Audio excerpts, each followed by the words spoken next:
Okay, तो फिर आज हम लोग स्टार्ट कर रहे हैं रदरफोर्ड मॉडल ऑफ एटम। ठीक है, फंडामेंटल पार्टिकल्स की डिस्कवरी हो चुकी है, इलेक्ट्रॉन, प्रोटॉन और न्यूट्रॉन की। ठीक, अब आपके पास है रदरफोर्ड मॉडल ऑफ एटम, यानी कि अब एटम किस तरह से के जो फंडामेंटल पार्टिकल्स हैं, इलेक्ट्रॉन, प्रोटॉन, न्यूट्रॉन, अब वो हैं कहाँ पर। ठीक है, एटम में। तो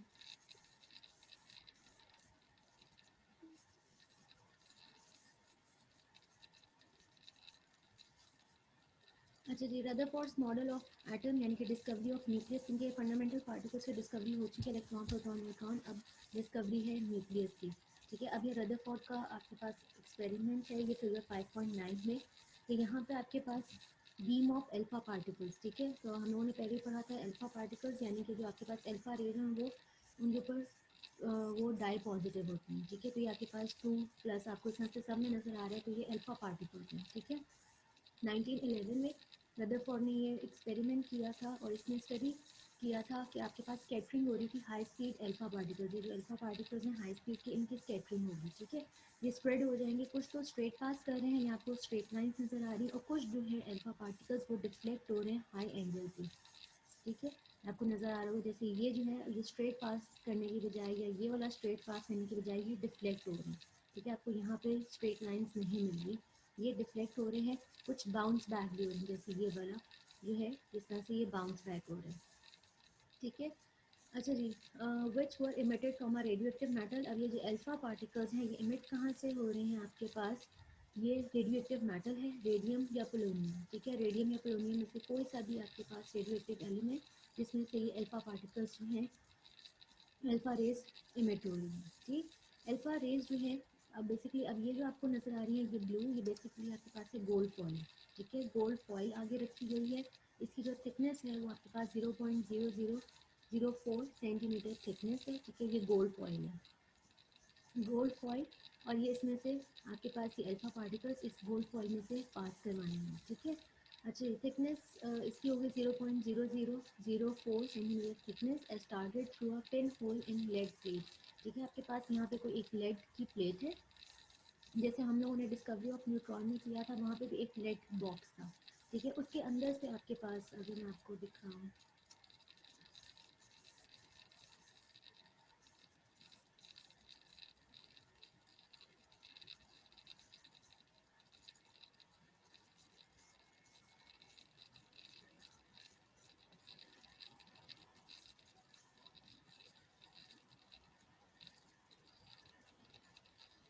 जैसे यहाँ पे ये आपके पास लेड बॉक्स था। ठीक है, लेड बॉक्स, इसके अंदर आपके पास रेडियम या पोलोनियम जिसमें से अल्फा पार्टिकल्स निकल रहे थे। सेम अभी भी यही सेटअप है कि आपके पास एक लेड बॉक्स है, लेड बॉक्स के अंदर जो आपके पास रेडियम या पोलोनियम, ठीक है, जिसमें से अल्फा पार्टिकल्स निकलेंगे। यहाँ पे जैसे बेरिलियम टारगेट रखा गया है, अब जो डिस्कवरी ऑफ न्यूक्लियस के अंदर यहाँ पे गोल्ड फॉइल यूज हुई है। ठीक है, तो यहाँ पे गोल्ड फॉइल है, और फिर आपके पास ऐसे ही आगे डिटेक्टर रखा हुआ है।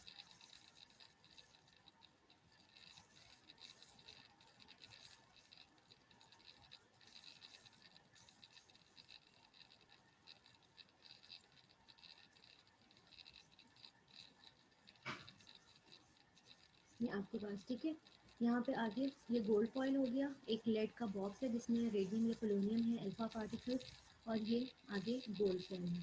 ठीक है, अब फोटोग्राफिक प्लेट और zinc coated with zinc screen coated with zinc sulphide, जो आगे डिटेक्टर है वो आपके पास फोटोग्राफिक प्लेट है।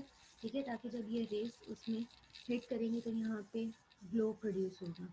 ठीक है, whenever alpha particle struck the screen, flash of the light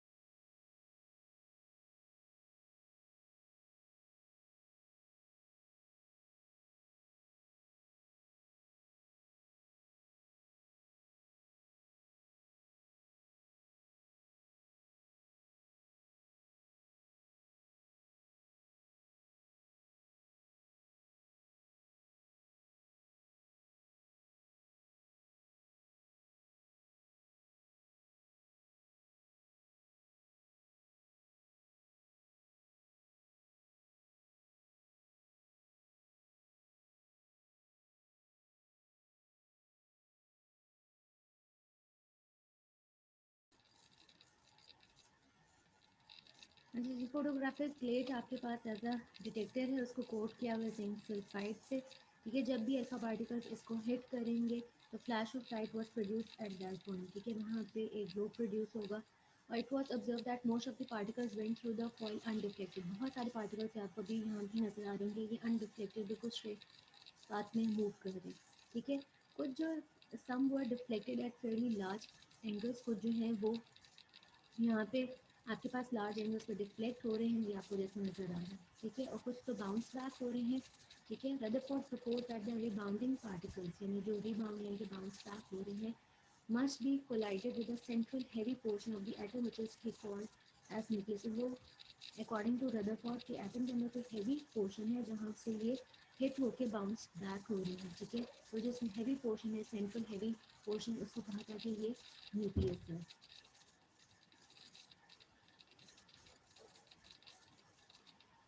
ठीक है, जो सेंट्रल पार्ट जहाँ से हैवी पोर्शन, जहाँ से जो है आपके पास अल्फा पार्टिकल्स बाउंस बैक हो रहे हैं, वो न्यूक्लियस था अकॉर्डिंग टू रदरफोर्ड।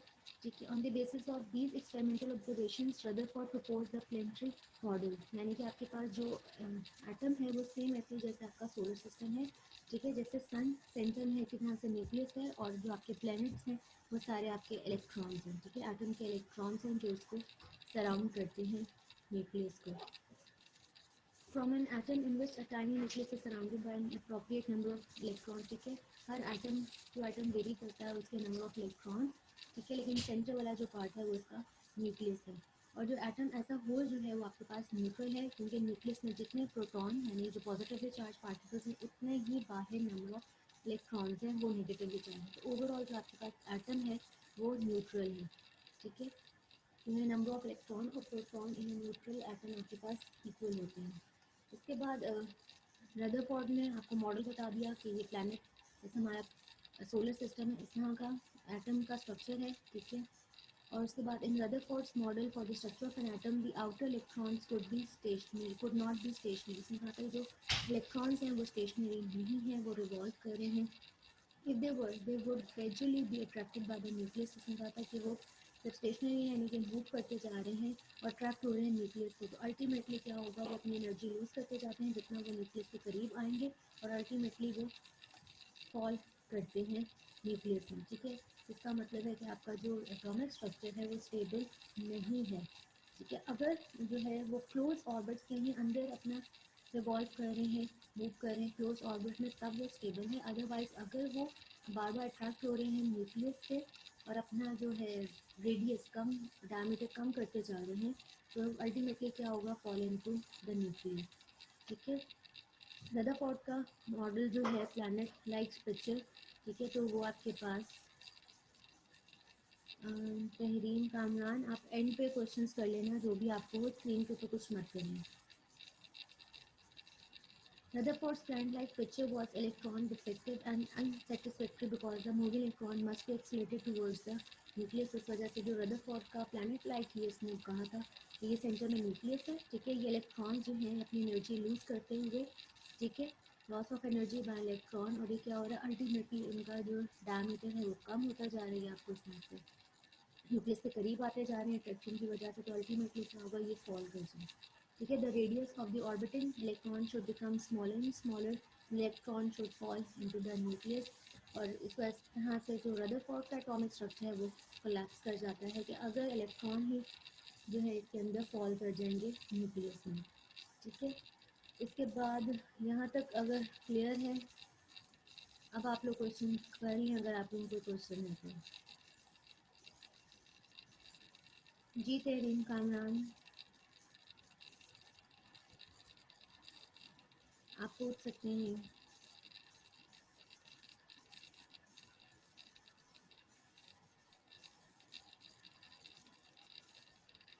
तहरीन,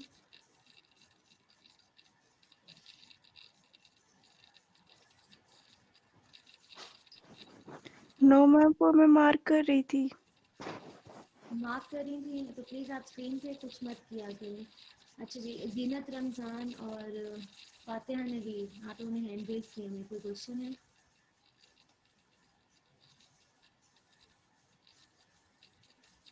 फातिहा नवीर और जीनत रमज़ान। ओके, फिर नेक्स्ट हमारा टॉपिक है Planck's quantum theory.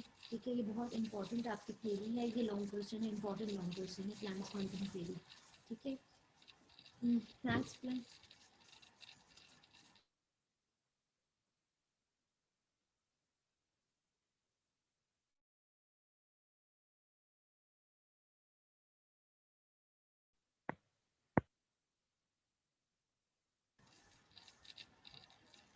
Planck's quantum theory, Max Planck proposed the quantum theory in 1900 to explain the emission and absorption of radiation. इसके अंदर आप स्टडी करोगे कि जो आपकी लाइट है, ठीक है, वो इमिट होती है या एब्जॉर्ब होती है, ठीक है, लेकिन वो कंटिन्यूस मैनर में नहीं होगा।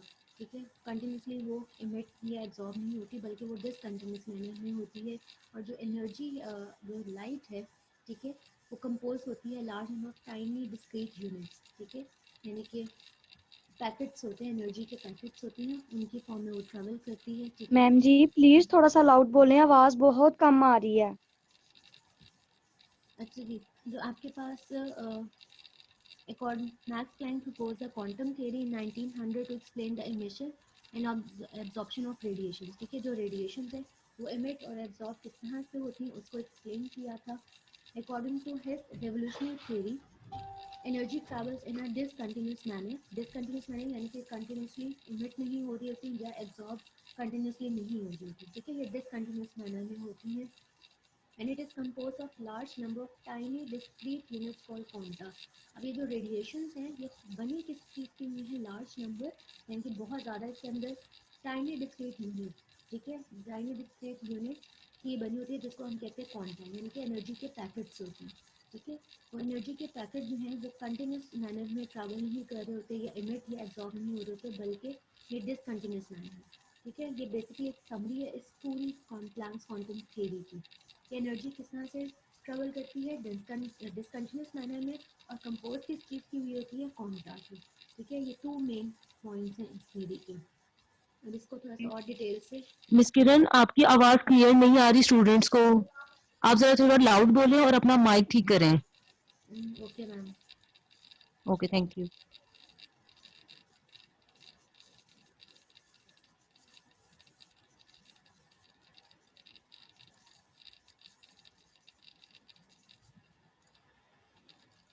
अच्छा जी, प्लैंक्स क्वांटम थ्योरी के अंदर आपके पास टू मेन पॉइंट्स हैं कि इस थ्योरी के अंदर जो डिस्कस किया गया है,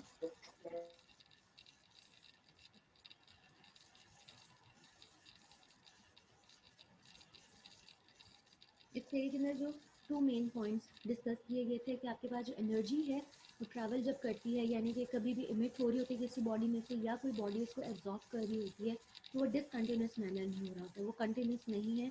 ठीक है, और दूसरा ये कि आपके पास जो एनर्जी जब ट्रैवल करती है तो बेसिकली कंपोज हुई होती है एनर्जी पैकेट्स। ठीक है, एनर्जी पैकेट्स की फॉर्म में होती है, उन एनर्जी पैकेट्स को कहा जाता है क्वांटा।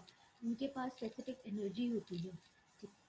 ये energy travels in a discontinuous manner and it is composed of large number of tiny discrete units called quanta। जैसे हम कहते हैं ना मॉलिक्यूल के अंदर या एलिमेंट के अंदर बहुत ज़्यादा एटम्स होते हैं। ठीक है, इसी तरह जो आपके पास एनर्जी है, जो रेडिएशंस हैं उनके अंदर भी जैसे एलिमेंट के अंदर एटम्स होते हैं, इसी तरह से एनर्जी जो है, जो लाइट होती है उसके अंदर भी पैकेट्स होते हैं। ठीक है, एटम्स की तरह, उनको हम कहते हैं क्वांटा। ठीक है, ये अब इस main theory, the main points of his theory are, अब कौन कौन से, ये बेसिकली आपके पास 4-5 पॉइंट्स है। कि first point is energy is not emitted और एब्जॉर्ब कंटिन्यूसली। ये वही ऊपर वाला ही पॉइंट दोबारा डिस्कस हुआ है, यहाँ पर उन्होंने वर्ड्स, तो उसकी वर्डिंग चेंज होती जाएगी, कॉन्सेप्ट सेम ही है। यहाँ पे लिखा था एनर्जी इज नॉट एमिटेड और एब्जॉर्ब कंटिन्यूसली, वही चीज़ यहाँ पे लिखी है कि energy travels in a discontinuous manner. ठीक है, एनर्जी जो है इमिट या एब्जॉर्ब कंटिन्यूसली नहीं हो रही थी, रादर इट इज एमिटेड और absorb in a discontinuous manner in the form of wave packets. ठीक है, जो मैं आपको कह रही हूँ ना कि एनर्जी किसकी फॉर्म में होती है, पैकेट्स के फॉर्म में। उन पैकेट्स को हम क्या कहते हैं, वो आपके पास होते हैं क्वांटा। ईच वेव पैकेट और quantum is associated with definite amount of energy. वो जो आपके पास पैकेट्स हैं वो बेसिकली उनके अंदर एक डेफिनेट अमाउंट ऑफ एनर्जी होती है। जैसे हर एटम का एटॉमिक नंबर, जो उसके पास नंबर ऑफ इलेक्ट्रॉन सब कुछ डिफरेंट होता है, इसी तरह जो आपके पास क्वांटम है या वेव पैकेट्स हैं, इनकी एनर्जी भी स्पेसिफिक होती है। ठीक है, in case of light the quantum of energy is often called photon. ये जो हम यहाँ पे एनर्जी पैकेट्स की बात कर रहे हैं, अगर हम लाइट एनर्जी की बात करेंगे, क्योंकि फिर आपके पास एनर्जी भी डिफरेंट वेव की है, ठीक है। अगर आप लाइट एनर्जी की बात करते हैं तो तब आप उन ये जो क्वांटा है या वेव पैकेट्स को हम कहेंगे फोटोन, ठीक है। कि लाइट के अंदर आपके पास जो टाइनी डिस्क्रीट यूनिट्स हैं उनको हम कहेंगे फोटोन, अगर हम लाइट की बात करें। अगर आप जर्नी कोई भी रेडिएशन की बात कर रहे हैं तो उसके लिए हम क्वांटा का वर्ड यूज़ करते हैं। ये इसका फर्स्ट पॉइंट। अब सेकेंड पॉइंट में है कि the amount of energy associated with quantum of radiation is proportional to the frequency of the radiation. अब वो कहते हैं जो अमाउंट ऑफ एनर्जी उन्होंने ऊपर डिस्कस किया था कि ईच वेव पैकेट, ठीक है, या जो क्वांटम, इसको वेव पैकेट भी कहते हैं, क्वांटम भी कहते हैं, एक होगा तो उसको हम क्वांटा कहते हैं।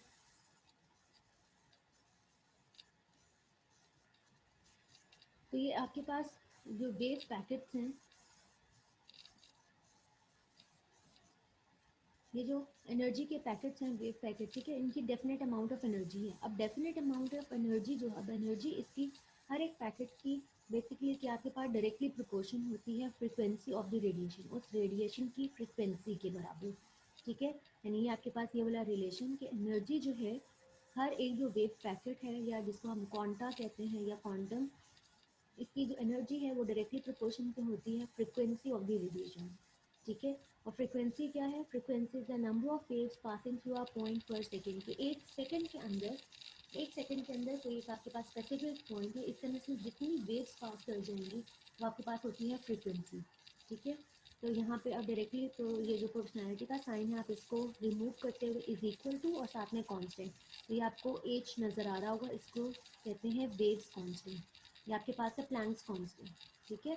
यहाँ से प्रोपोर्शनैलिटी का साइन आप यहाँ पे फ्रीक्वेंसी के लिए उन्होंने ये वी का सिंबल यूज़ किया हुआ है, ई जो है एनर्जी का है। प्रोपोर्शनैलिटी का साइन जब आप रिमूव करेंगे तो इज इक्वल टू और ये प्लैंक्स कांस्टेंट, ठीक है। ये एच जो है ये आपके पास प्लैंक्स कांस्टेंट है, और where h is a constant known as Planck's constant, और its value is 6.626 multiply by 10⁻34 joule second, it is in the ratio of energy and the frequency of a photon, ठीक है।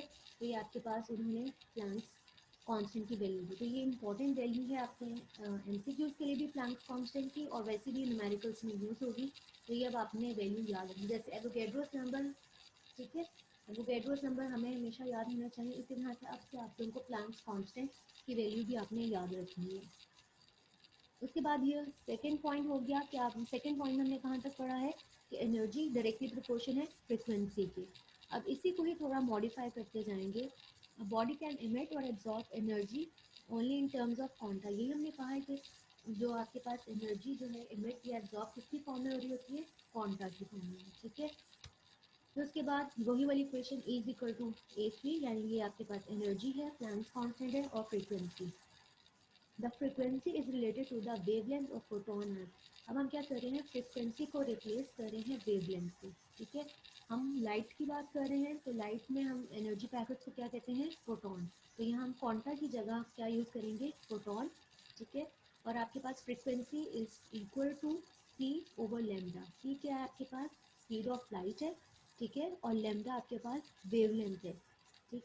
तो ये इस तरह से हमने क्या किया है? फ्रीक्वेंसी को रिप्लेस कर रहे हैं वेवलेंथ से। तो आपके पास इक्वेशन नंबर जो 4 है वो किस तरह से हो जाएगी? इक्वेशन नंबर 5 में ये आपके पास की इक्वेशन नंबर 4 कि energy is equal to Planck's constant और फ्रीक्वेंसी। अब फ्रीक्वेंसी किसके इक्वल है? सी ओवर लेमडा के। तो हमने वी की जगह यहाँ फ्रीक्वेंसी की जगह हमने लिख दिया सी ओवर लेमडा। इस तरह से इक्वेशन नंबर 4 आपकी इक्वेशन नंबर 5 में कन्वर्ट हो गई है। बाकी सेम वही है, कैपिटल ई यानी कि energy is equal to Planck's constant, बाकी सी ओवर लेमडा, ये हमने फ्रीक्वेंसी की जगह जो है सी ओवर लेमडा आ गया। ये इक्वेशन नंबर 5 है। उसके बाद नेक्स्ट आपके पास आ जाता है